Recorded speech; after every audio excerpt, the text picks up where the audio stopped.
Hey everyone, welcome back to my channel. I'm your host, and today I have a special guest. No, it is not a book author.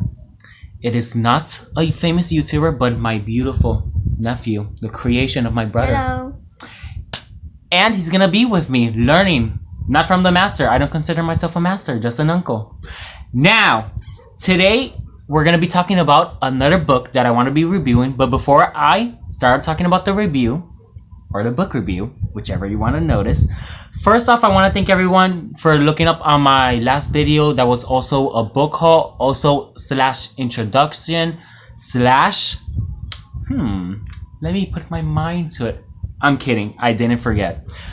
Thanks everyone for looking at the video. It was also an introduction that I did at the bookshop or the bookstore, whatever you want to call it, that me and my friends actually helped me be able to prepare that video. I'm really thankful for them for helping me.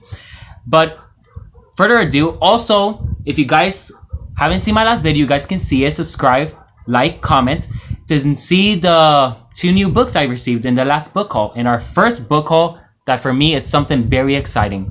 Now, first of all, my nephew / assistant, bring me the book we're going to be reviewing today. Is this one? It's the blue one. Today we're going to be reviewing our favorite book by John Green, The Fault in Our Stars. This is a romance, but at the same time is a tragedy, because what book of romance doesn't have tragedy besides Romeo and Juliet? Okay, that was a bad joke.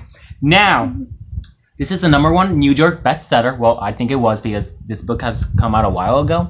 But I wanted to review it because despite it being a book that many people already know about, it's a book that I hold dearly to my heart. It was one of the first books that got me back into reading again. And my nephew is there awkwardly, like looking right here. He doesn't know what's happening.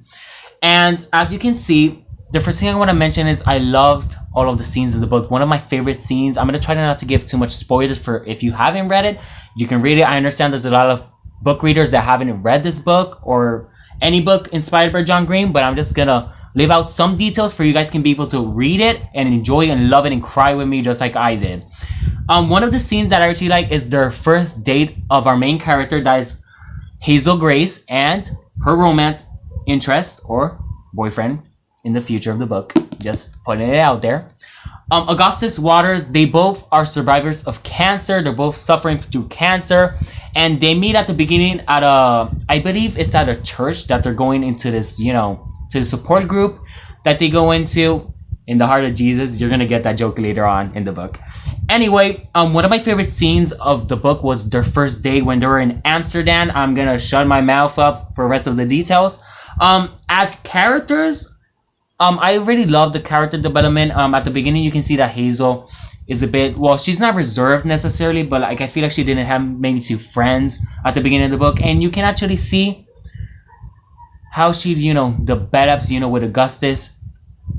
It's funny because I know that some people don't necessarily like Augustus Waters. Some people find him a bit pretentious. I don't know if I'm pronouncing that right, but I just did. It's in my backpack, my vocabulary. See how I mess up sometimes on these videos? See how I stutter, my beautiful nephew?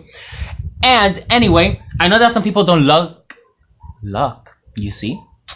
Bilingual problems. Learn Spanish and English. You're gonna have a great time with these problems. Anyway, Gus is a character that I understand that a lot of people don't like, and I really understand why, really, because when I read this book for the first time, I fell in love with all of the characters. I feel like at the end of the book, it's really surprising, not the main characters, but one of the characters that influences Augustus and Hazel, that brings them together, to say like that. A book that's called An Imperial Affliction brought them together, and then they want to set out to go to Amsterdam, and the rest of the story, they start falling in love with each other. She likes him, he likes him, but like all love stories, they don't want to be, well, he does technically, but she doesn't really want to, because she necessarily feels like she's a grenade. I don't know what you think about that. Do you feel like a grenade sometimes? No, you're a child. Well, you're a grenade when you're playing games. That book looks like it was written with crayons. I know, but that's why we love this book. Thank you for pointing that out. See, he's observant. And I understand how some people don't really like Gus, but I really love them, honestly. Like, as a character, I feel like that Hazel needed a bit of humor in her life, and that's basically him. He's humor. He's all details. He's quotes. He's poems, just like Hazel. I feel like they were really good together, and besides some of the things that I was like, what just happens here. Like, not awkward scenes, but you know, happy scenes of them together, like one of their dates, and then I was like, everything's happy, and then out of nowhere something happens, but then they're happy again, you know. It's one of those moments that you can really relate to when you're on a date or whatever. I don't know, because I haven't been on a date. Technically. Well, yes I have, but you know, not this kind of date like in the book. Anyway. And I really recommend this. I give it 10 out of 10, honestly, you know. And as a book, I understand that this is well, obviously it's a paperback. The hardcover is like, it's basically kind of like this one. I understand that some of the book covers have actually Hazel and Grace, you know, the people that acted out the film, the movie, technically. But I really like this paperback, you know, I'm a really fan of paperbacks. But as the book goes on, you realize that a lot of things are really, you know, bittersweet about the story. The ending is bittersweet. Prepare yourselves emotionally and physically, and prepare yourselves to cry most of the night like I did. Don't tell anyone that. And this is basically end of this book review. Like I say, I don't want to give a lot of spoilers because I understand there's a lot of people that haven't seen the book or haven't read it necessarily. Maybe me. You see how I stutter again? See, some of the people that have read this book, and there's other people that haven't read it. So, you know, some of the new book reviewers or booktubers or simply readers that are, you know, looking for different type of books. But I highly recommend this one. If you haven't read it, it's a very interesting read. John Green is in the back. Oh, my nephew has pointed out there's a photo of John Green on the back. Check out his books. He also wrote other books. One of the books that he wrote, I think it was called Paper Town, I believe it was called. But anyway, I'll leave that for you guys to investigate. Thanks for watching. Thanks for subscribing.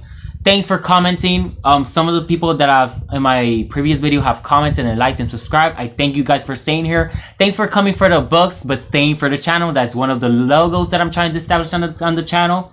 And thank you, my nephew, for coming on this beautiful video that we have produced. I hope all of you enjoyed it. Stay tuned for next time, and I'm hoping to be able to be here next week bringing you guys more content, and your likes and your comments and subscribe really inspire me to be able to keep on bringing more book reviews, more book hauls, the best content that I possibly can, and that's in my reach. Thanks for watching, and stay tuned, everyone.